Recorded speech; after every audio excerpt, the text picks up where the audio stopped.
நீங்க ஏன் வாழ்க்கையில இன்னும் பழைய இடத்துலயே தேங்கி நிக்கிறீங்க அப்படின்னு என்னைக்காவது யோசிச்சிருக்கீங்களா? ஏதோ ஒரு விஷயம் உங்கள பின்னாடி இழுத்துக்கிட்டே இருக்குது அப்படின்னு நெனச்சு ஃபீல் பண்ணியிருக்கிறீங்களா? நெறைய பேரு அவங்க கடந்து வந்த கசப்பான காலம் தான் அவங்கள தடுத்து நிறுத்துது அப்படின்னு நெனச்சுக்கிட்டு இருக்கிறாங்க. நீங்க உங்க கடந்த காலத்துல தேங்கி நிக்கல அப்படிங்கிறத முதல்ல புரிஞ்சுக்கணும். உங்க தேக்கத்துக்கு காரணம் உங்க கடந்த காலம் இல்ல. உங்க பழைய நினைவுகளோட அதிர்வுல நீங்க இன்னும் வைப்ரேட் ஆயிட்டு இருக்கிறீங்க அப்படிங்கிறது தான் அதோட காரணம் அப்படிங்கிறத புரிஞ்சுக்கணும். நான் இந்த விஷயங்கள ஏதோ ஒரு கவித்துவத்துக்காகவோ, இல்ல உதாரணத்துக்காகவோ சொல்லல. இதெல்லாம் நிஜமாவே லிட்ரலி உங்களுக்குள்ள நடந்துகிட்டு இருக்குது. உங்க நர்வஸ் சிஸ்டம் இன்னும் அந்த பழைய ஃப்ரீக்வென்சிய ரீப்ளே பண்ணிட்டு இருக்குது. அந்த அதிர்வுகளை எல்லாம் நீங்க தேர்ந்தெடுக்கல. எப்பவோ, எங்கேயோ ஒரு சூழ்நிலையில பல மனிதர்களால உங்களுக்குள்ள திணிக்கப்பட்டு இருக்குது. ஆனா, அந்த அதிர்வுகள மாத்துற வரைக்கும், நீங்க எவ்வளவுதான் மோட்டிவேஷன் வீடியோ பார்த்தாலும், எவ்வளோ டிசிப்ளினா இருக்கிறதுக்கு முயற்சி பண்ணாலும், இல்ல பாசிட்டிவ் திங்கிங் பண்ணாலும், உங்க வாழ்க்கை நிரந்தரமா ஒரு மாற்றத்த சந்திக்காது. ஏன்னா, உங்க எண்ணங்கள்ல அந்த பிரச்சனை இல்ல. உங்களோட இன்டர்னல் ரெசனன்ஸ்ல இருக்குது. உங்களுக்குள்ள இருக்கிற அந்த வைப்ரேஷன்ல, அந்த ஃப்ரீக்வென்சில இருக்கு. இந்த விஷயத்த பெரும்பாலும் நீங்க எல்லாருமே வாழ்க்கையில ஏதாவது ஒரு பாயிண்ட்ல கண்டிப்பா உணர்ந்திருப்பீங்க.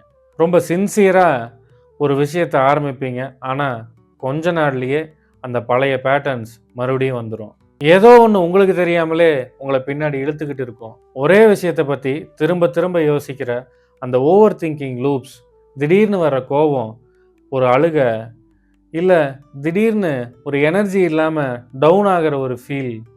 இதை எல்லாமே மாத்துறதுக்கு என்ன பண்ணணும் அப்படின்னு உங்களுக்கு நல்லாவே தெரிஞ்சிருக்கும். ஏதோ ஒண்ணு உங்கள தடுத்துக்கிட்டு இருக்கும். ஒரு ரெசிஸ்டன்ஸ் உங்களுக்குள்ள இருந்துகிட்டு இருக்கும். இதுல ரொம்ப கொடுமையான விஷயம் என்னன்னா, உங்கள மாத்துறதுக்கு தேவையான எல்லா விஷயமும் உங்களுக்கு தெரிஞ்சிருக்கும். உங்களுக்கு என்ன பிரச்சனைங்கிறதும் உங்களுக்கு தெரிஞ்சிருக்கும். ஆனா, அந்த மாற்றத்த உங்களுக்குள்ள கொண்டு வர முடியாம இருக்கும். இதுதான் மனுஷனுக்கு ரொம்ப பெரிய வலிய குடுக்கும். தோத்துட்டோம் அப்படின்ற அந்த வலிய விட, என்னால முடியல, என்னால ஏன் முடியல அப்படிங்கிற அந்த குழப்பமே, அந்த கன்ஃப்யூஷன் உங்கள உள்ளுக்குள்ள கொன்னுகிட்டு இருக்கும். இப்போ நான் இதையெல்லாம் சொல்லிட்டு இருக்கும்போது, நீங்க ஆக்சுவலா கஷ்டப்படல. ஆனா, அந்த விஷயங்களை எல்லாம் சாட்சியா நின்னு வேடிக்கை பார்த்துக்கிட்டு இருக்கிறீங்க. உங்களுக்கு எல்லாமே தெரியுது. ஆனா, இந்த இடத்த விட்டு நகர முடியல. இங்க தான் பர்ன் அவுட் ஆகுறீங்க. இங்க தான் உங்க ஆன்மீக தேடல்லயும் ஒரு தேக்கம், ஸ்பிரிச்சுவல் ஸ்டாக்னன்ஸ் வருது. நீங்க தியானம் பண்றீங்க. ஆனா, உங்க மண்டையில இருக்கிற சத்தம் குறைய மாட்டேங்குது. மந்திரம் சொல்றீங்க. ஆனா, அதுல ஒரு ஆழம் இல்ல. செயல்ல இறங்குறீங்க. ஆனா, ஒரு ஒருமித்த தன்மை, ஒரு அலைன்மென்ட் இல்ல. இந்த விஷயங்கள் கன்டினியூஸா உங்க வாழ்க்கையில நடந்துகிட்டு இருக்கும்போது, உங்க மனசுக்குள்ள ஆழமா ஒரு விஷயம் பதிய ஆரம்பிக்கும். ஒருவேளை என்கிட்ட ஏதோ ஒரு குறை இருக்குதோ, ஒருவேளை நான் எதுக்கும் லாயக்கு இல்லையோ, அப்படிங்கிற விஷயங்கள் உங்களுக்குள்ள பதிய ஆரம்பிக்கும். ஒண்ண நல்லா புரிஞ்சுக்குங்க. இந்த விஷயம் ஒரு பொய். இந்த எண்ணம் வேணா பொய்யா இருக்கலாம். ஆனா, நீங்க அனுபவிக்கிற அந்த வலி நெஜம். இதெல்லாம் ஏன் நடக்குது? இதுக்கு பின்னாடி இருக்கிற மெக்கானிசம் என்ன? இந்த விஷயம் புரிஞ்சதுன்னா, உங்க வாழ்க்கை மாற ஆரம்பிச்சுரும். தப்பு உங்க மூளையிலயோ, உங்க மனசுலயோ இல்ல. உங்க உடம்புல இருக்கிற கண்டிஷனிங்ல. உங்க உடம்பு ஒரு ரிதமிக் பேட்டர்ன்ல இருக்கு. இத தெளிவா புரிஞ்சுக்குங்க. மாடர்ன் நியூரோ சயன்ஸ் நம்ம நரம்பு மண்டலம் எலக்ட்ரிக்கல் சிக்னல்ஸ் மூலமா தான் இயங்குது அப்படின்னு சொல்லுது. உங்க பிரெயின் வேவ்ஸ், நியூரல் ஃபயரிங் இது எல்லாமே ஒரு விதமான மின்சார அதிர்வுகள் தான். உங்க உடம்பு வெறும் சதை இல்ல. அது ஒரு எலக்ட்ரோ கெமிக்கல் மெஷின். ஒரு வைப்ரேஷனல் சிஸ்டம். நீங்க திரும்ப திரும்ப நினைக்கிற ஒவ்வொரு எண்ணமும், நீங்க வெளிப்படுத்துற ஒவ்வொரு உணர்ச்சியும் உங்க உடம்புல ஒரு ஃப்ரீக்வென்சி பேட்டர்னை உருவாக்குது. காலப்போக்குல இந்த பேட்டர்ன்ஸ் எல்லாம் ஒன்று சேர்ந்து உங்களோட ஹேபிச்சுவல் லூப்பா மாறுது. அதே விஷயங்கள நம்ம சித்தர்களும் ஞானிகளும் இன்னும் ஆழமா பார்த்தாங்க. நியூரோ சயின்ஸ் எதை நியூரல் கண்டிஷனிங் அப்படின்னு சொல்லுதோ அதைத்தான் நம்ம பண்டைய தத்துவங்கள் சம்ஸ்காரா அப்புறம் வாசனா அப்படின்னு சொல்றாங்க. பேரு வேணா வேற வேறையா இருக்கலாம். ஆனா உண்மை ஒண்ணுதான். இன்னும் கொஞ்சம் ஆழமா போய் பார்த்தா எபிஜெனடிக்ஸ் உங்களோட கஷ்டம் உங்களோடது மட்டும் இல்ல. உங்களோட முன்னோர்களோட பாதிப்பு, அவங்களோட பயம், அவங்களோட கவலைகள் கூட உங்க டிஎன்ஏல கடத்தப்பட்டு இருக்குது அப்படின்னு சொல்லுது. உங்க உடம்புல சில ஃபியர் சிக்னேச்சர்ஸ் இருக்கு. ஆனா அதெல்லாம் நீங்க உருவாக்குனது இல்ல. அது உங்க செல்லுலார் லெவல்ல பதிவாயிருக்குது. இப்போ இந்த விஷயங்கள நம்ம தமிழ் சித்தர்களோட அறிவியலோட கனெக்ட் பண்ணி பாருங்க. சித்தர்கள் இத வெறும் நியூரான்ஸ் அப்படின்னு சொல்லல. அவங்க இத சவுண்ட் ஃப்ரீக்வென்சி, நாதம் அப்படின்னு சொன்னாங்க. உங்கள் உடம்பு ஒரு தப்பான ஃப்ரீக்குவென்சியில் வைப்ரேட் ஆகிட்டு இருக்கும்போது நீங்கள் என்னதான் நல்ல விஷயங்களை யோசித்தாலும் அது வேலைக்காகாமல் போயிடும். மாற்றம் வேணும்னு நினைக்கலாம், ஆனால் நீங்கள் ரீவயர் ஆகாமல் இந்த விஷயங்கள் சாத்தியமாகாது. உங்கள் அதிர்வு மாறணும். இந்த இடத்துல தான் சத்தம் அப்படிங்கிறது ரொம்ப பவர்ஃபுல்லான விஷயமா இருக்குது. சத்தம் அப்படின்னு நான் சொல்கிறது வெறும் இசை மட்டும் கிடையாது. இது ஒரு என்டர்டெயின்மெண்ட்கான விஷயம் இல்லை. ரொம்ப துல்லியமாக பிளான் பண்ணி உருவாக்கப்பட்ட ஃபோனட்டிக் சவுண்ட் பேட்டர்ன்ஸ். நம்ம தமிழ் பதிகங்களும் பாசுரங்களும் நம்ம இந்திய கலாச்சாரத்தில் இருக்கிற மந்திரங்களும் வெறும் கவிதை இல்லை, அது வெறும் சத்தங்கள் இல்லை. இது எல்லாமே அக்கௌஸ்டிக் டெக்னாலஜிஸ். அதில் இருக்கிற ஒவ்வொரு சொல்லும், ஒவ்வொரு அதிர்வும், ஒவ்வொரு எழுத்தும் உங்கள் உடம்புல ஒரு குறிப்பிட்ட ஃப்ரீக்குவென்சியை உண்டாக்கக்கூடிய வல்லமை கொண்டது.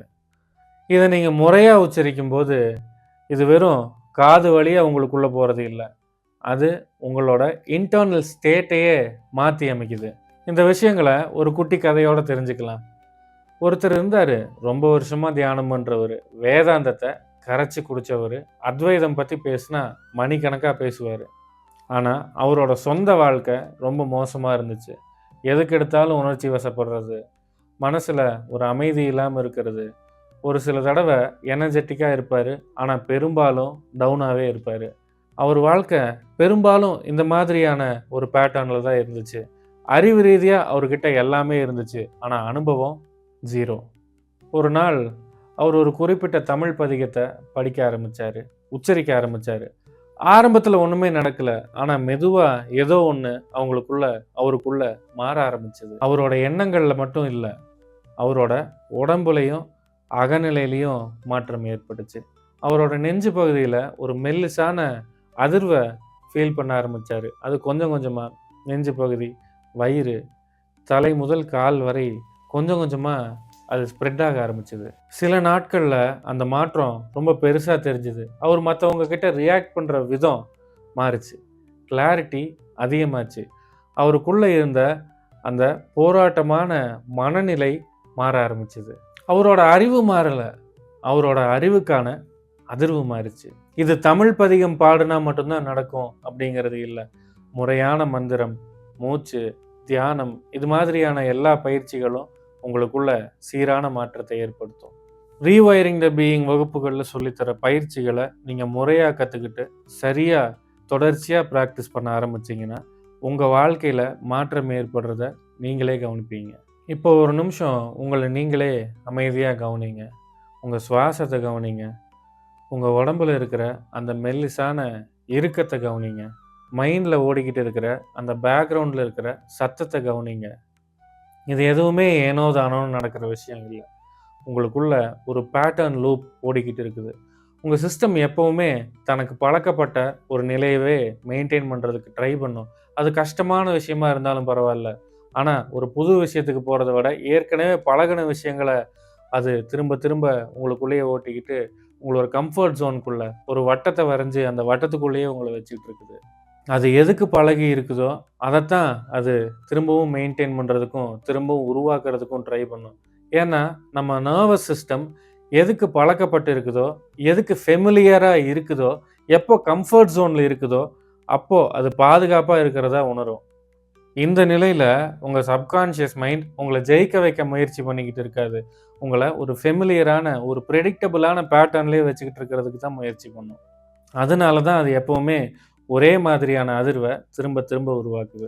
நான் இப்படி தான், இதுதான் என்னோட இயல்பு, நான் இப்படி தான் இருப்பேன், நான் இப்படி தான் வாழுவேன், இந்த மாதிரியான ஒரு ஐடென்டிட்டிக்குள்ளே உங்களை ஒரு வட்டத்தை வரைஞ்சி அந்த வட்டத்துக்குள்ளேயே சுருக்கி வச்சுருக்கோம். உண்மையில் இது உங்கள் ஐடென்டிட்டி இல்லை. இது உங்கள் நரம்பு மண்டலத்துக்கு பழகி போன ஒரு பேட்டர்ன், ஒரு அதிர்வு, ஒரு ஃப்ரீக்வென்சி. இப்போ ஒரு விஷயத்தை புரிஞ்சுக்குங்க. இந்த வட்டத்தை உங்களால் ஃபோர்ஸ் பண்ணி உடைக்க முடியாது. நீங்கள் அப்படியே அதை உடைக்க முயற்சி பண்ணினாலும் அந்த உடைக்கிற முயற்சியும் உங்களோட பழைய பேட்டர்ன்ஸ்லேருந்து, பழைய பதிவுகள்லேருந்து தான் உருவாகும். இதை விட்டு நீங்கள் வெளியேறி வரணும்னா உங்கள் லாஜிக்கல் மைண்டை தாண்டி உங்கள் நரம்பு மண்டலத்துக்கு கூட டைரெக்டாக கம்யூனிகேட் பண்ணக்கூடிய ஒரு முறையான விஷயம் வேணும். அதுதான் ஸ்ட்ரக்சர்ட் சவுண்டு, அதாவது நாத அறிவியல். நீங்கள் ஒரு குறிப்பிட்ட சத்தத்தை முறையாக உச்சரிக்கும் போது உங்கள் சிஸ்டம்குள்ள ஒரு புது அதிர்வை, ஒரு புது வைப்ரேஷனை, ஃப்ரீக்வன்சியை கொண்டு வர்றீங்க. இதை நீங்கள் தொடர்ந்து பண்ணும்போது உங்கள் உடம்புக்குள்ளே இருக்கிற பழைய பேட்டர்ன்ஸ் எல்லாமே இந்த புது ஃப்ரீக்வன்சிக்கு சிங்க் ஆக ஆரம்பிச்சிடும். அறிவியலில் இதை என்ட்ரெயின்மெண்ட் அப்படின்னு சொல்கிறாங்க. யோக அறிவியலில் இதை நாத அனுசந்தானம் அப்படின்னு சொல்கிறாங்க. இது ஒரு சாதாரண நம்பிக்கை சார்ந்த விஷயம் மட்டும் இல்லை, இது ஒரு பயாலஜிக்கல் ரியாக்ஷன். சரி, இந்த விஷயங்களையெல்லாம் எப்படி அனுபவபூர்வமாக உங்கள் வாழ்க்கையில் நடத்துறது? முறையான பயிற்சிகளை கற்றுக்கிட்டு அதை தொடர்ச்சியாக செஞ்சுக்கிட்டு வரும்போது இந்த மாற்றங்கள் எல்லாம் நிரந்தரமான மாற்றமாக உங்களுக்குள்ளே ஏற்படும். ஆனால் அந்த மாதிரி முறையான பயிற்சிகளை நீங்கள் கற்றுக்கிட்டு அதுக்கப்புறம் உங்கள் வாழ்க்கையில் அந்த சேஞ்சஸை கொண்டு வரதுக்கு முன்னாடி இப்போதைக்கு உங்களுக்கு உதவக்கூடிய ஒரு சில எளிமையான பயிற்சிகளை சொல்லித்தரேன். முதல் பயிற்சிக்கு பேர் நாத விழிப்புணர்வு, சோனிக் அவேர்னஸ். ஒரு எளிமையான மந்திரம். கண்களை மூடி அமைதியாக உட்காந்து ஒரு எளிமையான மந்திரமான ஓம் இல்லாட்டி ஆ ஊ இம், அதாவது ஆம் அப்படின்ற மந்திரத்தை ஒரு 5 நிமிஷம் உச்சரிக்கணும். அதை எப்படி உச்சரிக்கணும்? ஓம் உச்சரிக்கிறீங்க அப்படின்னா ஓம் இப்படி உச்சரிக்கலாம். இல்லை ஆம் அப்படின்னு உச்சரிக்கணும்னு நினச்சிங்கன்னா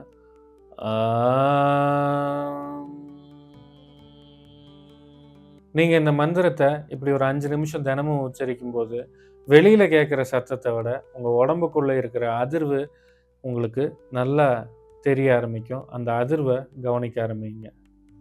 உங்கள் உடம்போட ஒவ்வொரு பாகத்துலேயும் அந்த அதிர்வை கவனிங்க. அந்த சத்தம் உங்கள் உடம்பு முழுக்க ட்ராவல் பண்ணுறதை கவனிங்க. இப்படி நீங்கள் செய்கிறதால உங்கள் வேகஸ் நர்வ்ஸ், அதாவது வேகஸ் நரம்புகள் ஆக்டிவேட் ஆகும். உங்கள் உடம்பு ஸ்ட்ரெஸ் லெவல்லிருந்து கிரியேஷன் மோடுக்கும் ஒரு ரெஸ்ட் மோடுக்கும் போக ஆரம்பிக்கும். உங்களுக்குள்ள ஒரு கோஹரன்ஸ், ஒரு அமைதி, ஒரு ஒழுங்கு வர்றதை உங்களால் உணர முடியும்.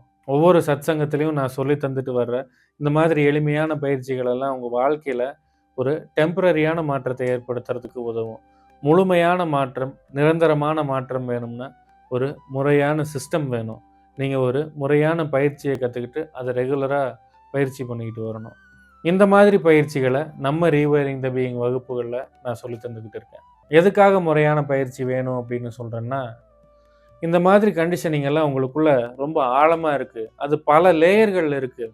உடம்பு, மனசு, எனர்ஜி, இது மாதிரி பல லேயர்ஸில் இருக்குது, பல அடுக்குகளில் இருக்குது. இதுக்காகத்தான் முறையான பயிற்சிகள் தேவை அப்படின்னு நான் சொல்கிறேன். இப்படி ஆழமான மாற்றத்தை நம்மளோட பயிற்சிகள் ஏற்படுத்தும் அப்படின்றதுனால தான் உங்களுக்கு ஒவ்வொரு தடவையும் இதை நான் ஸ்ட்ரெஸ் பண்ணிட்டு வர்றேன். நம்ம பயிற்சிகளோட நோக்கம் உங்களை ஏதோ ஒரு பெரிய ஆன்மீகவாதியாக மாற்றுறது மட்டும் இல்லை, உங்களை ஒரு கோஹரண்ட் ஹியூமன் பீயிங்காக மாற்றுறது தான். உங்கள் எண்ணம், உணர்ச்சி, செயல், இது 3 ஒரு நேர்கோட்டில் வரும்போது உங்கள் வாழ்க்கை இப்போ இருக்கிறது மாதிரி ரொம்ப கஷ்டமாக தெரியாது. அது ஒரு ஃப்ளோ ஸ்டேட்டுக்கு வந்துடும், ஒரு துல்லியமான ஓட்டமாக மாறும். இந்த நிலையில் சக்ஸஸ் அப்படிங்கிறது ஒரு பை ப்ராடக்டாக உங்களுக்கு தானாக கிடைக்கும். நீங்கள் அந்த சக்ஸஸை தேடி ஓட வேண்டியிருக்காது. சக்ஸஸ் உங்களோட உழைப்பால், உங்களோட கிளாரிட்டியால் உங்களுக்கு கிடைக்கும். இப்போது இந்த நேரத்தில் உங்களுக்குள்ள ஒரு விஷயம் இது எல்லாத்தையுமே கவனிச்சிக்கிட்டு இருக்குது. உங்கள் எண்ணங்கள் இல்லை, உங்கள் உணர்ச்சிகள் இல்லை, அதையும் தாண்டி அது எல்லாத்துக்கும் பின்னாடி இருக்கிற ஒரு விழிப்புணர்வு, ஒரு அவேர்னஸ் கவனிச்சிக்கிட்டு இருக்குது. வாழ்க்கையில் வர கஷ்டங்களால் பாதிக்கப்படுறதும், உணர்ச்சி வசப்படுறதும், காயப்படுறதும் உங்கள் உடம்பும் மனசும் தானே ஒழிய இந்த விழிப்புணர்வு, இந்த அவேர்னஸ் இல்லை. விழிப்புணர்வு எப்போவுமே சாட்சியாக தான் இருக்குது. அது எந்த ஒரு பாரத்தையும், ட்ராமாஸையும் சுமந்துக்கிட்டு இருக்கிறது இல்லை. நீங்கள் எதை என்னோட போராட்டம், இது என்னோட கஷ்டம் அப்படின்னு நினச்சிக்கிட்டு இருக்கிறீங்களோ அது உண்மையில் உங்களது இல்லை. அது உங்களிலிருந்து வெளிப்படுற ஒரு ஃப்ரீக்வன்சி, அவ்வளோதான். இந்த அதிர்வுகளை உங்களால் மாற்ற முடியும். ஃபோர்ஸ் பண்ணி மாற்ற வேண்டிய அவசியம் இல்லை, ரெசனன்ஸால் மாற்றுங்க. ஃபோர்ஸ் பண்ணி எதையும் மாற்ற முடியாது. அடுத்த வாட்டி நீங்கள் ஏதாவது ஒரு இடத்துல தேங்கி நிற்கிறதா ஃபீல் பண்ணிங்கன்னா உங்கள் மைண்டு கூட சண்டை போடாதீங்க. இல்லாட்டி அது கூட சேர்ந்து நீங்களும் உட்காந்து அழுகாதீங்க. அந்த ஃபீல் வரும்போது அப்படியே நில்லுங்க. உங்கள் மூச்சை கவனிங்க. உங்களுக்குள்ள ஒரு சீரான அதிர்வை மந்திரமாவோ இல்லாட்டி ஏதாவது ஒரு சத்தத்தின் மூலியமாவோ உருவாக்குங்க. அந்த அதிர்வு உங்கள் உடம்பு முழுக்க பரவுறத கவனிங்க. மாற்றம் அப்படிங்கிறது நீங்கள் அடைய வேண்டிய ஒரு இலக்கு இல்லை, அது நீங்கள் டியூன் பண்ணிக்க வேண்டிய ஒரு நிலை. உங்களோட இயற்கையான நிலை.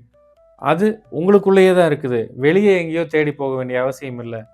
ஒன்ஸ் உங்க சிஸ்டம் அலைன் ஆயிருச்சுன்னா, நீங்க ஏதோ ஒரு புது ஆளா மாற மாட்டீங்க. உங்களோட இயற்கையான நிலை என்னவோ, உங்களோட இயல்பான நிலை என்னவோ, அந்த நிலைக்கே நீங்க திரும்பவும் போயிருவீங்க. ஒரு அமைதியான, தெளிவான, அசைக்க முடியாத நிலை அது. அந்த நிலையில நீங்க செய்யற ஒவ்வொரு செயலும் ரொம்ப பவர்ஃபுல்லா இருக்கும். எப்பவும் விழிப்புணர்வோட இருக்கிறதுக்கு கத்துக்கங்க. உங்க வாழ்க்கை மாற ஆரம்பிக்கும். உங்கள் உள்ளங்களில் அமைதியும், சுற்றங்களில் நல்லிணக்கமும் உண்டாகட்டும். ஓம் நம சிவாய. Thanks for watching. Like, share and subscribe for more insights.